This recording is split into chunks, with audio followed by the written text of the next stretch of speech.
So I saw you just asked Trevin to pour your coffee into, and that was out of a paper cup into stainless steel. Stainless steel, yeah. Okay, what is the cause of that? Because that's one thing a lot of people are thinking of. What's So there's there's been a lot of discussion around microplastics. Yeah, Like they're everywhere. They're in our clothes, they're in our food. We did this project where we said, okay, can we measure microplastics in my body? And so we did a few things. One is we measured. This dude is like the human experiment. I've been watching this guy. I mean, he takes his son's blood and infuses it with his because he thinks that he's getting younger and maybe he is getting some benefit. But I wanted to watch this video with you guys because microplastics is something that I've really been taking heed to. Now, I have not seen this video. We're going to watch it together, actually. But there are just some things that I've just been changing in my life because of this whole microplastic thing, right? My wife and I, we've eliminated all of the plasticware out of here. We've purchased glassware, so now we just use glass. We got rid of all of the plastic cups because now we just use, glass containers or steel containers when we're traveling with water.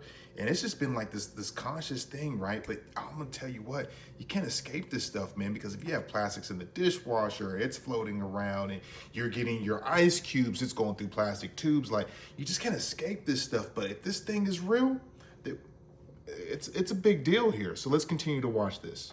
Microplastics in my blood, and we measured microplastics in my semen. okay. And so two distinct biological systems. And we wanted to look at semen because fertility is really important. And we wanted to because there was a few studies that showed that 100% of tested males, Of tested men? Okay. have microplastics in their balls and their semen. And so we wanted to basically pose this question: could we do anything in life that would lower my microplastic burden in my body, in my blood, and on my semen? And so we did a few things. Like, one is cups they use for hot coffee, they leach microplastics. The heat causes the leaching of microplastics. So when you're drinking that coffee, you're consuming microplastics. And so we did that plus a whole bunch of other things to reduce it. And we dropped my microplastic burden by 87% in both blood and semen. And so that was a big win for us because no one in the world had ever demonstrated that you can look at both those things and look at the remediations. And the second thing we saw is we think that part of the reduction was from the things we did, like removing plastic cups, plastic cutting boards, like trying to remove plastic from the house. Then also dry sauna.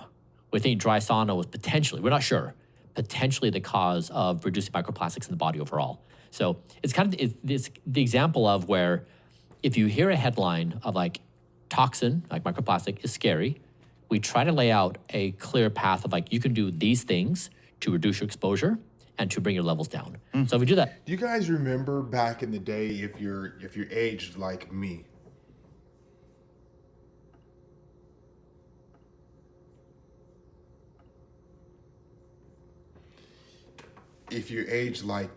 those metal trays where you pour the water in, stick it in the freezer, and then pull it out and shift the little slider and the ice cubes would loosen up. Do you guys remember that? And now we've reduced ourselves to using these plastic ones, right? And again, I've been very conscious about getting rid of all of the plasticware. And I looked up, I went to eBay or Amazon or something like that. Like, hey, listen, I am going to go back to these metal trays to reduce microplastics in my system. And I haven't measured it like this dude, but I can only imagine, right? I mean, I've grown up around plastics probably all my life. And what a good time to start. And these things are so expensive now, where I'm sure like 30, 40 years ago, these things were super cheap. Like, you probably get them in grocery stores. You can't do that anymore. Now these things are real expensive. If you have one of these things at home, comment below. Tell people like how you use it, its benefits, and literally like how long do these things last? Like I would assume that they last forever because they're super durable. Systematically over like a whole bunch of things. But yeah, that's why I basically try to avoid any material that would be warmed and leach microplastics, whereas stainless steel, you don't have that leaching problem. Got it. And what about using just our microwaves and stuff like that? Are there microplastics in there? I hear recently that there's microplastics in our air fryers and stuff like that. Is that stuff true, or is that just a sales pitch for them to get you to get a new air fryer? Yeah. I mean, if your air fryer, I was looking into air fryer recently. I think a lot of them are made with plastic. And so you're heating these materials to certain degrees where you're inevitably going to have off-gassing of microplastics. So I know this is the thing, is like once you realize that plastic is a target, you realize, you come to learn it's in everything. No, like everywhere you look. So even now, like after I've tried to purge my life from plastic, I will still, like, okay, here's an example. I was doing sauna to try to rid my body of toxins, including microplastics.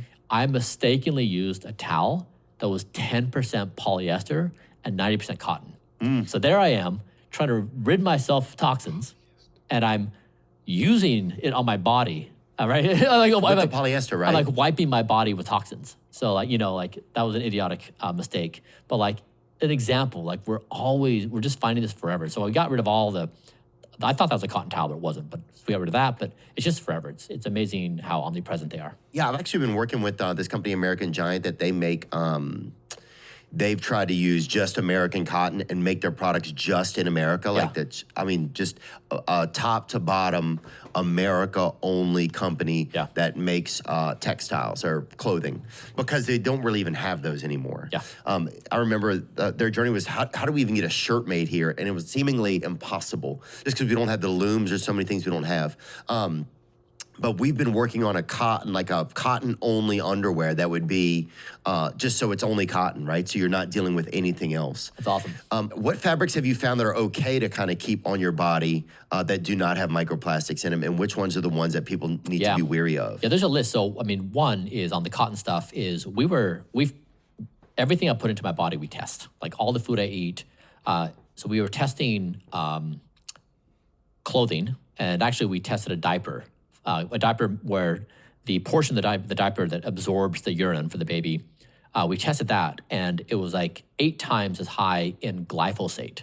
So cotton, unexpectedly. That's right? what's in the pesticides. Exactly. So cotton is better than like a polyester, but cotton is also not like, it's not just pure, right?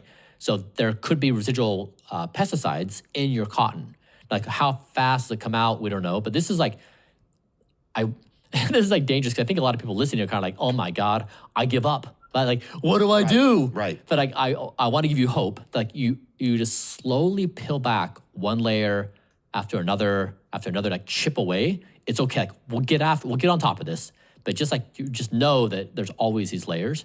So yeah, so we tested that. So that's in the diaper. Now, there's no evidence that glyphosate can go from a diaper into the skin. No one's tested it. So maybe it is. But if it is, that's terrible. We're bathing our children, we're bathing their private parts in pesticides in these diapers. And so like, this is the kind of thing where I'm saying, like, once you start chasing these paths, you just find out society has built itself for profit. Hey, don't let this video be for nothing.